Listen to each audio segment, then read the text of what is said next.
Manpreet talks ਦੇਖਣ ਵਾਲੇ ਮੇਰੇ ਸਾਰੇ ਸਰੋਤਿਆਂ ਨੂੰ ਪਿਆਰ ਭਰੀ ਸਤਿ ਸ਼੍ਰੀ ਅਕਾਲ।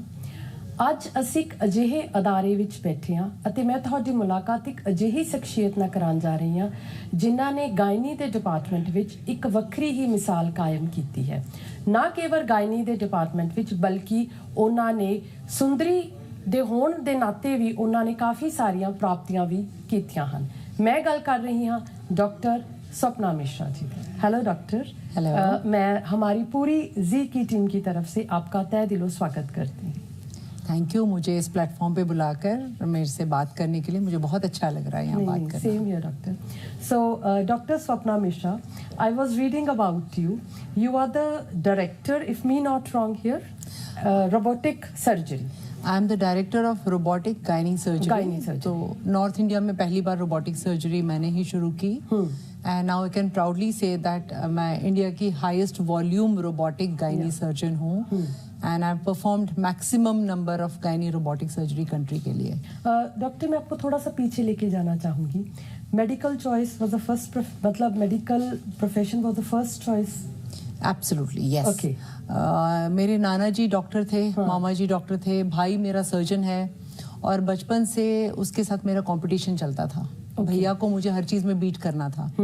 सो भैया डॉक्टर बना तो मैं डॉक्टर बन गई, भैया सर्जन बना तो मैं रोबोटिक सर्जन बन गई। So I had to just prove that I am either at par to you भाई और better than you. So that was the reason. Doctor, अगर मैं थोड़ा सा समझना चाहूँ, अगर हम मतलब उस फेज में चले जाए, है ना, इतनी ज़्यादा एडवांसमेंट्स भी नहीं थी और चैलेंजेस भी काफ़ी थे। आजकल तो जैसे बच्चे पढ़ते हैं, they have Google, they have internet to see everything. We were only, हमारी डिपेंडेबिलिटी जो थी वो बिल्कुल किताबों पे ही थी, किताबों से ही हमें पढ़ना था। उन दिनों में मतलब आपने MBBS भी किया, MD भी किया, आपने फॉरेन से भी काफ़ी सारी स्टडी की है। डिड यू फेस कोई चैलेंज, कभी फेस किया लाइफ में? चैलेंज देखो, चैलेंज अगर आप लाइफ में कुछ हटके करना चाहोगे तो चैलेंज तो फेस करोगे। आई रिमेम्बर डॉक्टर क्यों बनी और सर्जन क्यों बनी। जब मैं सर्जरी सीखना चाहती थी, रोबोटिक सर्जरी में आई और नॉर्मली गायनी में आई, तो सबका ये था लड़की है, शादी हो गई, बच्चे कर, ऐसी ब्रांच ले जिसमें तुम घर देख सकते हो। But it was a support of the family कि नहीं ठीक है, जो तुझे लगता है करियर में करना है वो करो। जब मैं रोबोटिक सर्जरी ट्रेनिंग के लिए गई, आई रिमेम्बर मैं एक रूम में गई थी जहाँ पर 100 रोबोटिक सर्जन्स थे जिनकी ट्रेनिंग हो रही थी and 99 were men. I was the first walking in और मुझे लगा इस तरफ भी बंद लड़के, उस तरफ भी लड़के, हर तरफ लड़के। Then I thought why not? If I have to make a difference, I have to make a difference। किसी को तो वो स्टेप लेना पड़ेगा डिफरेंस क्रिएट करने के लिए। एंड बहुत ही रॉक सॉलिड मेरे घर में is my mother. My mother was always a house wife. पर उसको ये था कि लड़कियों को इंडिपेंडेंट होना बहुत जरूरी है। तो शी वॉज द वन जो हमको प्रेशर दे के रखती थी कि नहीं, तुम इंडिपेंडेंट बनो, अपने पाँव पे खड़े हो, क्योंकि लाइफ तुम्हारे लिए बेटर होगी अगर तुम सेल्फ डिपेंडेंट हो तो।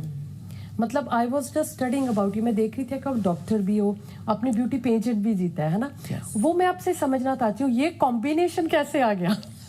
ये था कोविड का टाइम चल रहा था जब हॉस्पिटल में हम सिर्फ कोविड पॉजिटिव पेशेंट्स देखते थे। उन दिनों में ऐसे कुछ एड निकली थी कि there was something, a competition for Mrs Punjab. ऐसे ठीक है, टाइम तो है मेरे पास और ग्रूमिंग मुझे वैसे भी थोड़ा अच्छा लगता था। नेट से देख के I went for it and to my surprise I won it.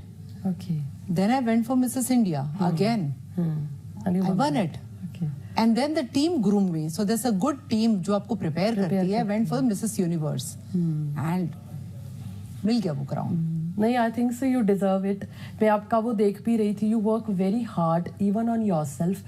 Normally doctor हम देखते हैं ना कि औरतें वो किसी भी प्रोफेशन में वो अपने ऊपर मेहनत कम करती हैं, रिलेटेड इधर it's to your body and even I am not talking, even medical field में भी देखिए कितने डॉक्टर हैं जो अपने हेल्थ के ऊपर, जो अपनी फिटनेस के ऊपर वर्क नहीं करते।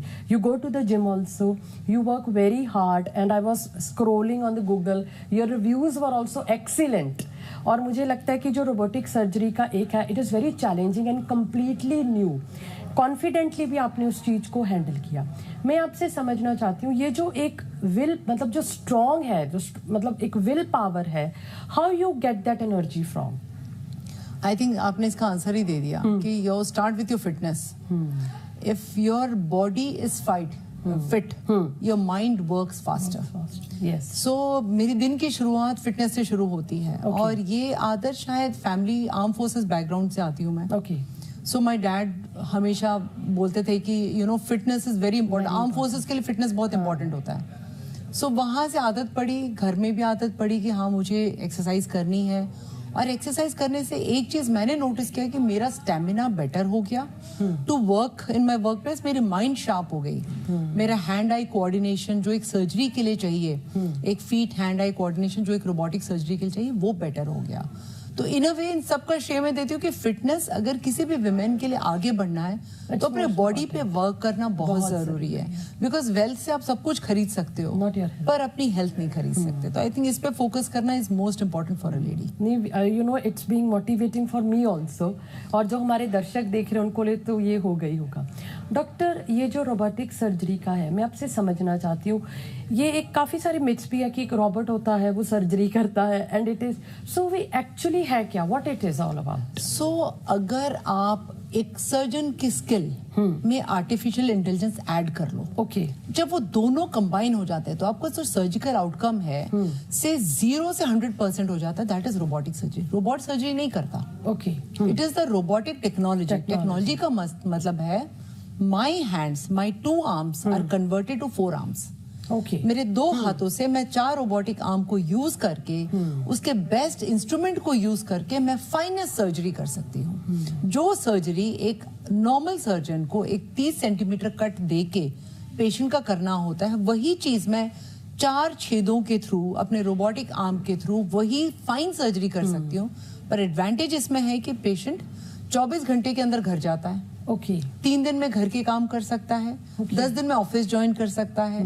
कोई सर्जरी आपको ये एफिशिएंसी नहीं दे सकती। So this is taking advantage कि आप आर्टिफिशियल इंटेलिजेंस का एडवांटेज लो जो आजकल बहुत आगे है, सर्जन का स्किल ऐड करो एंड उस आउटकम को अपने पेशेंट्स में दो। आई थिंक योर आउटकम में जमीन आसमान का फर्क हो जाता है। आपको कभी कोई चैलेंज फेस हुआ ड्यूरिंग दिस? क्योंकि मुझे लगता है कि नई टेक्नोलॉजी को डॉक्टर इंट्रोड्यूस करना है ना, और टफ होता है कि उसको लोगों में उसको कन्विंस करवाना कि इट इज वेरी बिल्कुल नई, और वो भी एक ऐसी कि रोबोटिक पीपल, वही मैनी पीपल, अच्छा रोबोट कर दे हस्क में क्या, I am also not very aware, I ask her, it must not be obviously robot. So कोई चैलेंज आपने फेस किया to convince the people in getting deliveries और anything like that? So robotic surgery is basically हम करते हैं कोई भी surgery, gynae surgery baby के बर्थ के अलावा वो रोबोटिक टेक्निक से नहीं हो सकते, क्योंकि बच्चे को पैदा होने के लिए उतना कट चाहिए, नॉर्मल डिलीवरी चाहिए। पर उसके अलावा सारी सर्जरी रोबोटिकली हो सकती है। जब करना शुरू किया, सो कुछ पेशेंट्स डेफिनेटली आप 100 में से 2 कन्विंस होते हैं कि हाँ I trust this doctor, because उससे पहले मैं लैप्रोस्कोपी तो कर ही रही थी और लैप्रोस्कोपी सर्जरी का स्किल्स मेरे बहुत अच्छे थे। एंड ऐसा इंडिया में तो चलो ये बहुत लेट आया, यूएस में तो रोबोटिक सर्जरी 2001 से है और उनकी कंट्री के आउटकम्स बहुत अच्छे थे। तो जब ये स्टार्ट किया, सपोज वो 2 पेशेंट्स जब उन्होंने अपने आउटकम्स देखे, उन्होंने खुद अपने फ्रेंड्स को भेजने शुरू किए। So I started from a journey जहां मुझे बताना पड़ता था कि रोबोटिक सर्जरी है क्या, टू अ टाइम जब मेरे पास लोग ऑटोमेटिकली आते हैं, उन्हें पता है कि ये कॉम्प्लिकेटेड सर्जरी ये तो यही मैनेज कर देगी। द बेस्ट पार्ट इज वही सर्जरी इंस्टेड ऑफ कट देकर 4 छेदों में करेगी और 24 घंटे के अंदर पेशेंट चल के घर जाएगा। ये एडवांटेज हम पेशेंट्स को आजकल दे रहे हैं कि आपको अपनी सर्जरी के लिए किसी फैमिली मेंबर्स को बुलाने की जरूरत नहीं है, आपको जॉब से ब्रेक लेने की जरूरत नहीं है, आप सारे काम अपने खुद कर लो। सर्जरी के बाद अपना केयर खुद कर सकते हो, आपको कोई नर्सिंग केयर की जरूरत नहीं है। बड़ी से बड़ी कैंसर सर्जरी भी आप 4 छेदों के थ्रू कर सकते हो रोबोटिकली। सो डॉक्टर, मैं चाहती हूँ कि आप रोबोटिक सर्जरी के रिलेटेड अपना कोई एक्सपीरियंस हमारे दर्शकों के साथ जरूर शेयर कीजिए। सो आई रिमेम्बर ये आंटी 83 ईयर ओल्ड, अच्छा जी, उनका प्रोलैप्स यूट्रस था, यूट्रस बाहर आ गया था। अच्छा, पूरा बाहर आ गया था। वो चलना मुश्किल हो जाता था उनसे, घर से निकल नहीं पाती थी, ज्यादा कुछ कर नहीं पाती थी। एंड सबने बोला था भाई इसी के साथ जियो, अब तो कुछ हो नहीं सकता, आपकी उम्र ऐसे ही निकल जाएगी। डिस्ट्रेस में मेरे पास आई वो एक बार कि अब मैं क्या करूं, इसके लिए मुझे क्या करना चाहिए। मैंने कहा मैं इसकी रोबोटिक सर्जरी कर सकती हूँ। बोलते मेरी उम्र में? मैंने कहा हाँ आपकी उम्र में, और आप कल घर जाओगे, आज सर्जरी करूंगी, मतलब जिस दिन करूंगी उसके अगले दिन आप चल के घर जाओगे। वो तो ऐसा हो ही नहीं सकता। सबने बोला कि हाँ बहुत हाई रिस्क है, मेरे को कॉम्प्लिकेशन आएगी। बिल्कुल। और सर्जरी के अगले दिन वो चल के मेरे ओपीडी में आई, मुझे गले लगा के सर पे हाथ रख के थैंक यू बोल के गई कि ये जिंदगी में कभी सोच नहीं सकती थी कि इस उम्र में मुझे कंफर्ट मिलेगा। And she is doing very well. 24 घंटे के अंदर वो आंटी चल के घर गई, उनकी प्रॉब्लम हमेशा के लिए सॉल्व हो गई। अब वो नॉर्मल मार्केट जाती है, नॉर्मल घूमती है। ऐसा नहीं कि उनकी लाइफ खत्म हो गई 83। मतलब एट 83 वाई शुड, अगर मैं एक्टिव हूँ तो मुझे सोचना चाहिए कि 100 इयर्स में मुझे क्या करना है। तो उन्होंने अपनी जिंदगी पिछले 5 साल जो अपने गंवाए थे फिर से रीलिव करना शुरू कर लिया, thanks to the safety of robotic surgery. तो उन लोगों के लिए डेफिनेटली नहीं, I would like to say add to it, not only to robotic surgery but to a doctor. मुझे लगता है ना डॉक्टर, कहीं ना कहीं सर्जरी से ज़्यादा ज़रूरी एक डॉक्टर का रोल होता है। मतलब उनको मोटिवेट करना, उनमें ये फेथ सिस्टम डालना कि आप ठीक हो जाओगे। लाइक 83-year-old पर्सन को आप पे, मतलब it's a risk, you know, इतने बड़े, मतलब इस एज में आके किसी पर्सन को ट्रीट करना।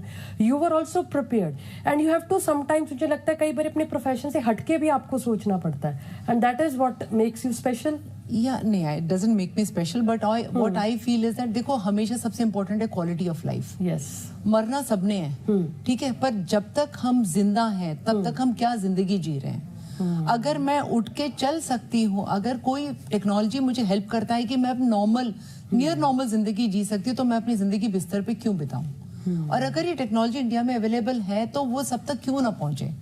अगर ये टेक्नोलॉजी इतनी सक्सेसफुल नहीं होती तो फिर government of Himachal, government of Punjab ने अपने सेंटर्स में रोबोटिक टेक्नोलॉजी लाना शुरू कर दिया है, बिकॉज इसके जो आउटकम्स बहुत ज्यादा अच्छे हैं एंड बहुत सेफ हैं। तो specially older age group, complications हैं, मल्टीपल सर्जरी पेशेंट की हो रखी है, सब बोलते कि नहीं ये तो ओपन केस है, ऐसे केस में डेफिनेटली रोबोटिक सर्जरी बहुत हेल्प करता है। और अब नॉर्मली बात करते हैं फाइब्रॉइड्स की प्रॉब्लम जो औरतों को ज्यादा होती है, मतलब उसके लिए भी is it beneficial? Absolutely beneficial. Okay, आप सारे के सारे, अभी आई रिमेम्बर 3 दिन पहले ऑस्ट्रेलिया से पेशेंट फ्लाई करके आई, कल मैंने इसकी सर्जरी की, तो उसको एमआरआई में 4 फाइब्रॉइड्स थे। रोबोटिक टेक्नोलॉजी आपको हर चीज 12 गुना ज्यादा बड़ा दिखाता है। उसके मैंने 18 फाइब्रॉइड निकाले हैं, उसका यूट्रस बचाया है, और यही पेशेंट 6 महीने बाद प्रेगनेंसी प्लान कर सकती है। तो ये एडवांटेज है रोबोटिक सर्जरी, जहां आपको बोला जाता है कि आपके यूट्रस में फाइब्रॉइड है, डिस्टॉर्टेड, अपना रिमूव करो। पर ऐसे केस में आप सिर्फ फाइब्रॉइड रिमूव करके उसकी यूट्रस बचा सकते हो, वो फ्यूचर अपना फर्टिलिटी, प्रिजर्वेशन, ये सारी चीजें कर सकती है। डॉक्टर, आपका इतना ज़्यादा तजर्बा है मतलब इस फील्ड में, बीइंग अ गायनेकोलॉजिस्ट ऑल्सो, मैं आपसे बहुत सिंपल भाषा में एक दो हेल्थ टिप्स ज़रूर लेनी चाहूँगी, particularly related to the women. आजकल हम देख रहे हैं कि पीरियड्स रिलेटेड भी कितनी ज़्यादा प्रॉब्लम है, मीनोपॉज भी है जो बहुत जल्दी भी आ जाता है कई औरतों को, है ना, वो काफ़ी फ्लक्चुएशन हेल्थ का आ रहा है, और ब्रेस्ट कैंसर और कितनी प्रॉब्लम्स हैं। आप मेरे को एक दो हेल्थ टिप्स दे सकते हो जिनको जो भी दर्शक हैं, जो मतलब इररिस्पेक्टिव ऑफ द मनी के ज़्यादा पैसा खर्च किए बिना भी वो ऑप्ट कर सके? देखो, एक चीज होता है प्रिवेंटिव हेल्थ। ओके, हम साल में अपने लिए पार्लर जाते हैं, अपना ग्रूमिंग कराते हैं, क्या हम साल में एक दिन अपना हेल्थ चेकअप पे फोकस कर सकते हैं? शायद अपने बर्थडे गए, अपने सारे बेसलाइन टेस्ट करा लिए, ठीक है, एक अल्ट्रासाउंड करा लिया, एक अपना ब्रेस्ट एग्जामिनेशन करा लिया, आपकी जो भी इंटरनल प्रॉब्लम है सारी की सारी सामने आ गई।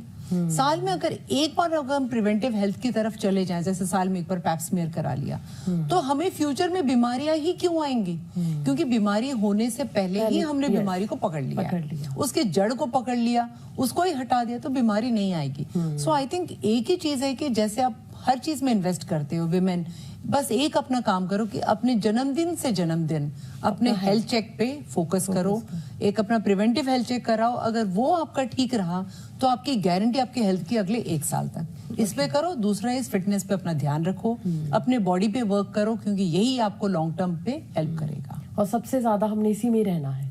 याद रखें, yes, on this, in this body, and we have to understand that women जो होती है ना, वो घर का नींव होती है, घर की बैकबोन होती है। अगर वो हिल जाए ना, पूरा घर हिल जाता है। तो उस लेडी ने अपने हेल्थ पे बहुत ज्यादा फोकस करना है, अगर उसने पूरे घर को बांध के और संभाल के रखना है। Now I want our life lesson from a woman जो इतनी फिटनेस पे ध्यान भी देती है, जो एक डॉक्टर भी है, ब्यूटी पेजेंट भी है। आप एक लाइफ लेसन जो देना चाहोगे? मतलब to the people, you know, we read so many times even newspapers में छोटी छोटी बात पे लोग सुसाइड कर जाते हैं, है ना. इवन आई सी जो आजकल के यंग बच्चे हैं ना, जो उम्मीद खो चुके हैं. And I am sitting in front of a lady who is so energetic, so full of life, so positive. आप कोई लाइफ लेसन जो हमारे दर्शक आपको देकर, irrespective of any gender. I think the most important is that success जो होता है ना जिंदगी में, वो फेलियर के बाद ही आता है. Okay, have you seen failures? Many. Okay, अगर फेलियर नहीं तो सक्सेस कहाँ? जब तक आप फेल नहीं करोगे, आप मेहनत नहीं करोगे वो अचीव करने के लिए, तो फेलियर इज द योर सीढ़ी टू सक्सेस. और इस बात को याद रखना जरूरी है. No one is born with a silver spoon. किसी के पास नहीं होता. आप जब तक वो मेहनत के स्टेप्स नहीं लोगे, गिरोगे नहीं, चोट नहीं खाओगे, आप ऊंचाइयों तक नहीं पहुंचोगे. तो इस पे अगर फोकस करोगे, मुझे लगता है नथिंग इज इम्पॉसिबल. आपने कभी क्रिटिसिज्म फेस किया ever in your life? Many times. Then how you handle yourself? इस पे मैं जरूर बात करना चाहूंगी, क्योंकि मुझे लगता है ना, जब आपको कुछ मतलब कोई चीज पीपल क्रिटिसाइज यू, जब वैसे भी उसका हमारी मेंटल हेल्थ पे बहुत ज्यादा प्रभाव पड़ता है. और आपका एक ऐसा प्रोफेशन है जहाँ पे आपको you have to be very strong physically and mentally. How you handle that criticism? The first of all is that how your parents have taught you to face criticism. So beautiful. घर में तुम्हारे माँ बाप सिखा दें कि बेटा, जब आप लड़की अब लाइफ में चैलेंजेस के लिए जाती है, सबसे पहले उसके पेरेंट्स होते हैं जो उसको बताते हैं कि बेटा बहुत कुछ सुनने को मिलेगा, पर याद रखना that you are the best. जब आप इस चीज को अपने लेकर अंदर चलते हो ना, क्रिटिसिज्म आएंगी, बट जितना कामली आप उसको हैंडल करोगे, understanding that you are the best as what your parents have told you. I still remember that I was घर की थर्ड बॉर्न थी. राजस्थान में पैदा हुई थी.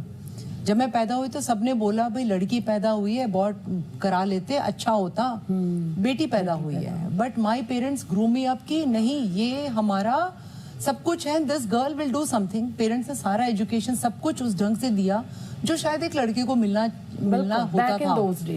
सो उसके बावजूद then my parents always told that you are no less, you are at par और better. So I think that is important that when you face कि लोग आकर आपको बोलते हैं कि नो आप रॉन्ग हो, सही हो, लड़की को ये करना चाहिए.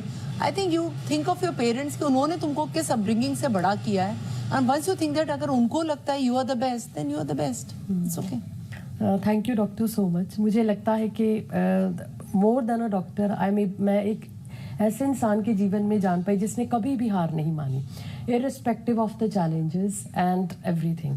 So मैं ਤੁਹਾਡਾ ਤਹਿ ਦਿਲੋਂ ਡਾਕਟਰ ਮਿਸ਼ਰਾ ਧੰਨਵਾਦ ਕਰਦੀ ਹਾਂ ਐਂਡ ਉਮੀਦ ਕਰਦੀ ਹਾਂ ਕਿ ਇਹ ਜੋ ਸਾਡਾ ਐਪੀਸੋਡ ਹੈ, ਇਹ ਨਾ ਔਰਤਾਂ ਨੂੰ ਪ੍ਰੇਰਿਤ ਕਰੂਗਾ ਕਿ ਉਹ ਆਪਣੀ ਸਿਹਤ ਦਾ ਧਿਆਨ ਰੱਖਣ.